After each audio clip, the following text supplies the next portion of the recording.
Hello there. Thank you for joining us for another riveting episode of Behind Breaking Bond. As you see, we are now airing every Wednesday at 12:30. We appreciate you joining us. Introduce yourself. My name is Andy Khan. Well, you can't spell your own name. According to Fox News, local news, what does that say? Khan. Oh, look, right here it said, how long have I been doing stories with Fox News? And it's now, this is last night. Okay. This is not, on a positive note, they did spell my first name correct. A-N-D-Y. So props to that. Yes. So yes, thank you. I'm going to beat you up later. You know it. You're welcome, Mr. Khan. Also joining us, introduce yourself, Amy Smith. I'm Amy Smith. I'm with the Harris County Domestic Violence Coordinating Council. Let's talk a little bit about last week's story before we get into this guy.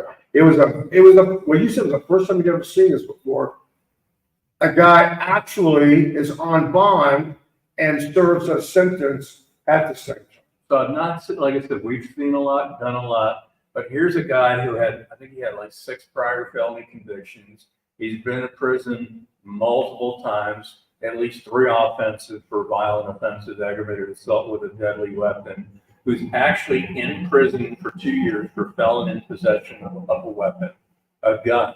But while he's in prison, he was also on bond at the same time in Fort Bend County. He's been on bond in Fort Bend County for several years, and that was a murder of an Since 2020, right? Since 2020, I think it was 2020, because his original bond in Fort Bend County was for $500,000. Right. 500,000. Somehow that got whittled down to 115,000. Meaning he needed 15 grand and he's out the door. Pretty much. So then he's actually out on bond in Fort Bend County for murder. Accused of killing a girlfriend. Right. It was New Year's Eve. That's right. Right. Yeah, New Year's Eve. In her house and strikes and kills her, allegedly, of course. But Yes. so now he's on bond for murder in Fort Bend County. He's also charged with felon in possession of a weapon in Harris County. So he's on simultaneous bonds in 2 different counties. Harris County, much to their credit, and obviously I don't say that too often, they actually revoked his bond. Yeah. Because they found out he was also on bond for murder. So they kept him in there as well. That was Judge Captain Thomas? Yes, correct. Shout out to Judge Captain Thomas. Yes, that was correct. So now he gets sentenced, prison. So he's still on bond in Fort Bend County. He ends up discharging his sentence because it's only 2 years. So Right. he gets out in March of 24. Just in months. And so he's now out back in the free world. Fort Bend County just reinstated his bond because Without doing anything. There's no, let's have a hearing, let's look this over, nothing. And he was convicted of a felon in possession of a weapon. Yes. Correct. So were the conditions on his bond in Fort Bend County not to have a weapon? That's Though he's already been an convicted. excellent point. Even though he's convicted and he technically should not have a weapon, but that still needs to be a condition of his bond. Right. That's an excellent point, Amy, because you would think at that point, why couldn't Fort Bend, the court in Fort Bend say, hey, you've been convicted of felon in possession of a weapon while on bond, your Right. bond is revoked. Exactly. That would have been what most people would have thought was the right thing to do. Or if they didn't want to revoke it, they could have raised it based on that, right? Right, raised it because he already had a conviction. He Yeah. was convicted for obviously not following the law because he was a convicted felon and he had a gun. So we already know that he doesn't follow the The rules. laws and the rules. So, that's kind of like one strike against him. He's already on bond for murder. He obviously picked up the charge where he had another gun. Right. And now he's out on bond. And did he pick up another murder? Yes. yes, he's charged with that murder in the night. On May the 31st, it made the news. The one thing that made the news was he was riding a bicycle. He had a child with the woman. And I think he had a 2-year-old. Yeah. He's on the bicycle with a 2-year-old.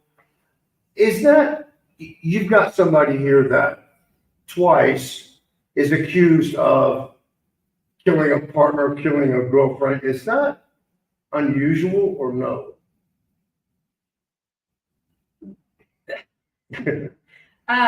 No, but usually, what one would hope is that, after the first murder, they would get a lengthy sentence. To not have an opportunity to possibly do it again. Right. Yeah. Not to have to do it again. And who is that 2-year-old child? Apparently his and the woman that he allegedly murdered. On May 31st. Yes, yes.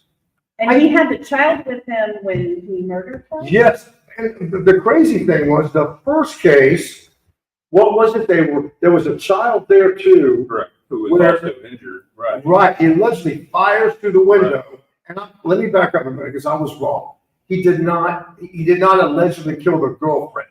She was apparently the target. He's shooting through a window. He shoots and kills her 60-year-old mother. And the child, they had like a baby. Right, correct. The child was injured as well. And he's out. On He bond. for that?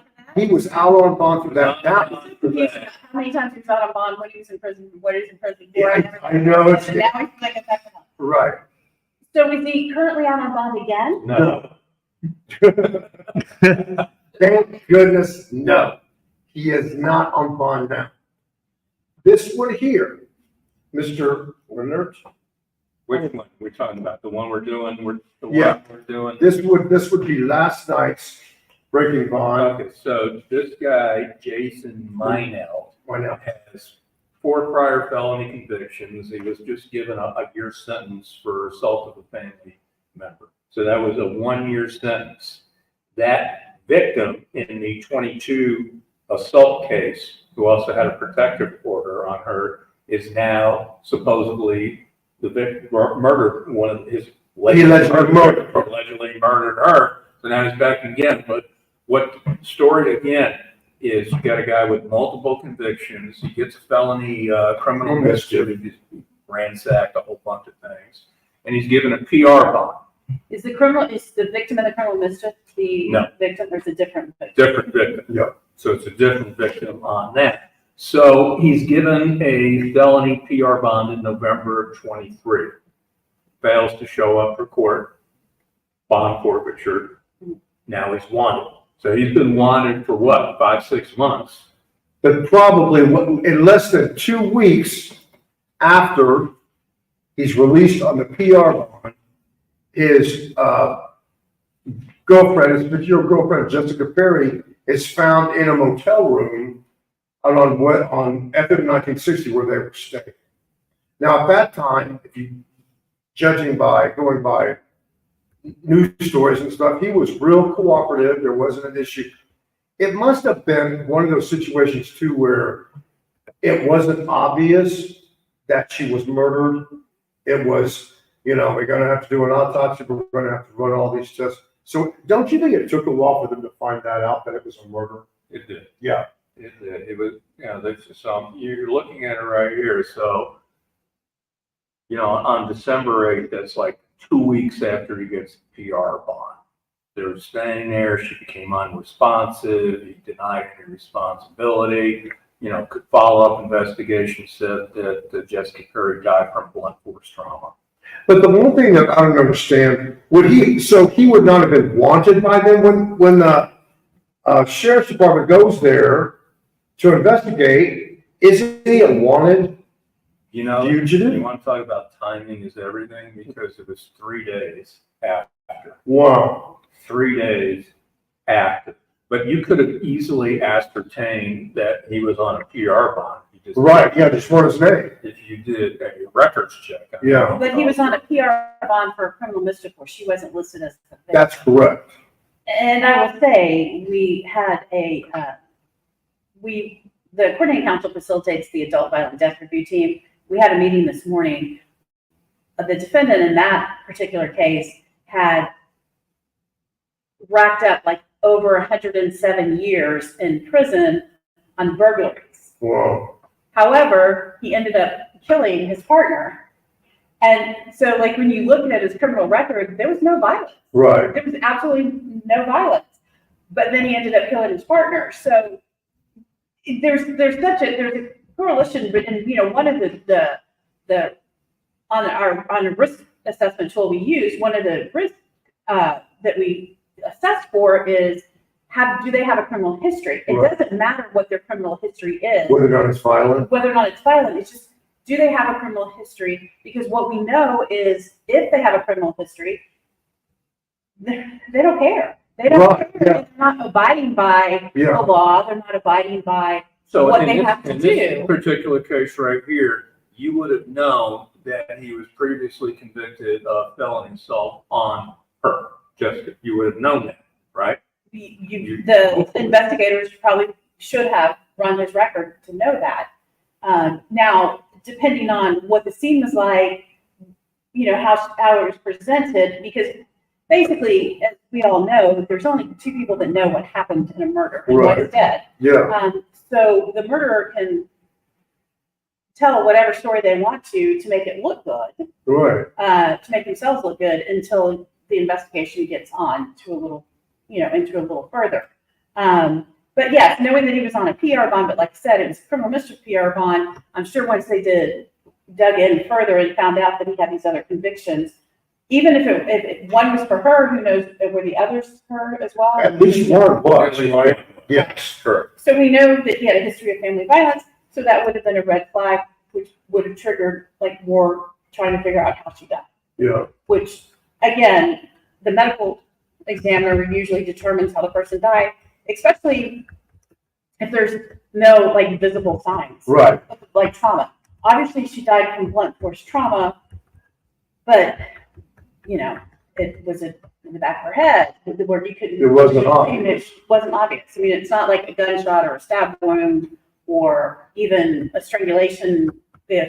Strangulation could be iffy if, depending on a person's skin tone, whether or not it's Yeah. showing up and things like that. So there's a lot of factors that you won't know about until you get the person on an autopsy table and try to figure out what's the cause of death. I think if nothing else, it obviously shows that these PR bonds, I mean, this is someone that I don't understand how anybody could say society is safe by giving you a PR bond because of his criminal history. His criminal history does include violent stuff. I don't think anyone that has had any type of, first of all, I don't think anyone that has been on bond previously should get a PR bond. Right. I also don't think anyone that has any type of violent history should get a PR bond, especially if they are convicted of anything having to do. Because you look at, okay, in this situation, that Jessica would probably be alive today if he wouldn't have gotten a PR bond or gotten a higher bond and been behind bars. Because it's less than 2 weeks, right? From November 23rd is when he got out on a PR bond, and then you're looking at December the 8th? Yeah. December the 8th, right here. Interesting enough, the criminal mischief also occurred at a motel. And the hotel was damaged to over thousands of dollars worth of property at this particular motel. So you don't know who was staying with him at that particular motel either. It could have been her. At that point, at that time, yeah, we don't know. Also, to me, it seems a little,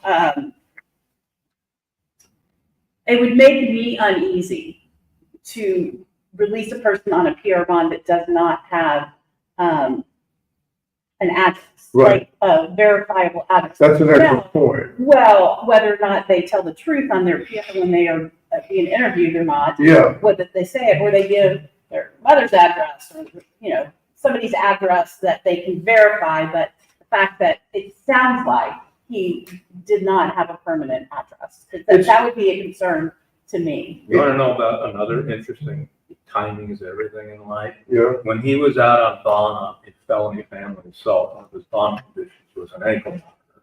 Right here, and if you look right here, August the 12th of 2022, he had a dead battery since August the 16th. that new law that we got passed, charging anyone who removes, destroys, or tampers with an ankle monitor, went into effect September 1st. Three. And 18 days, not, 14 days. If it happened 14 days later, you could have been charged with a felony. Right. So there's a lot of things, moving parts right here. But he was still on an ankle monitor, and it was still up to the judge that could have, revoked him, could have, thrown him in jail for a couple of days. Could have gave him more than a year in jail. Yeah. Right. And that judge also has his own personal issues right now. Okay, well, yes. Yeah. Okay. So yeah, I mean, but so that's, I mean, yeah, I mean, how many days was this monitor not charged? Almost a couple of weeks, right? At least a couple of weeks. Right. Correct. Right. Yeah. And so that's something that you need to make sure too, because how is that? Again, the history is there of non-compliance. While you're out on bond, you were deemed worthy of getting a PR bond, get out of jail free card. Was the Despite- criminal mischief a? That was a felony. Yeah. Yeah, it was felony because of the damage that was done. And I think PR bonds are totally appropriate for somebody that it's a misdemeanor or it's some nonviolent, maybe it's the first time they've ever been in trouble. And you've got every reason to think, okay, this person is embedded in the community, they have a job, they've got a home, they're not gonna go anywhere, they're not gonna run away. Those are the people that, well, like, who was it the other day was talking about, like probation? The people that successfully complete probation are the ones that you would think would. Well, the ones that have a support system. Yes, That have some sort of support system.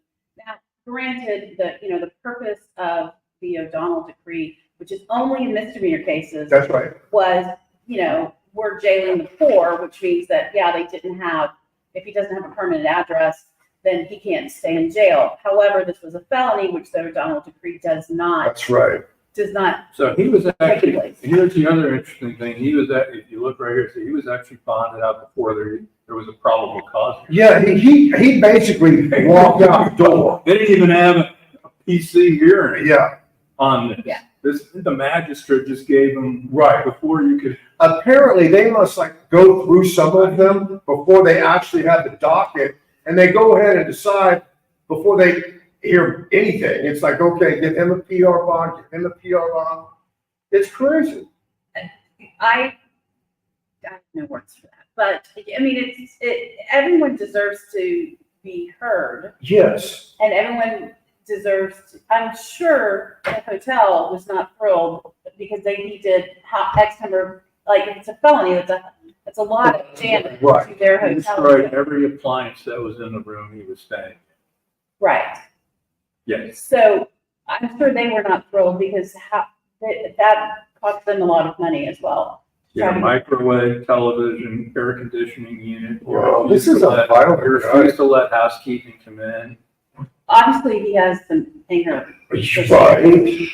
So, which it could not, which again, if you looked at the circumstances of that criminal mischief, if somebody would have read that instead, Right. he destroyed every appliance in there. Yeah, That shows, even though it's a criminal mischief, right. it shows the violence that he is capable of. So why are you letting him out on a PR bond? It just doesn't make. I know, I mean, and you can go back and say, obviously, that decision, you can hindsight say it cost her life. Right. I don't, whether he would have made I don't know. But at the very least, you had The someone system opened the door and let him walk right out with nothing. I mean, it was, walked that in for 5 months. He was basically on the run. right, right. Now, I want to talk about what happened yesterday, because that to me is one of the most disturbing situations. I don't know, Amy, you played a major part in that case. What was the upsetting thing for you about it? This is the 10-year. This is the 10-year where they had a plea deal, Curtis Holiday, where his wife was found stuffed in the freezer. She was missing for like a month. Nobody knew where she was. And then through investigating, they actually ended up going to his business and then opening up the freezer. Yeah. Is that how it happened? Yes, we found her in the freezer. Found her in the freezer.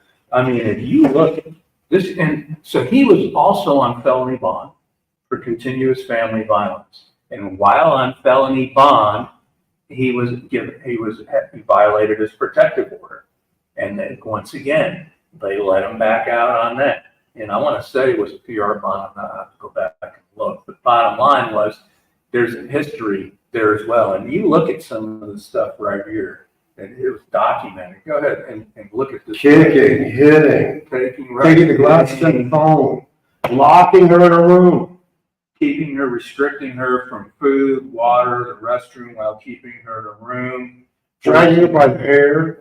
Telling her that He was going to kill her. Phone, no one is going to care about you because there's no one in the United States that cares about you. Whoa. So on. So basically, just holding her as a hostage, really.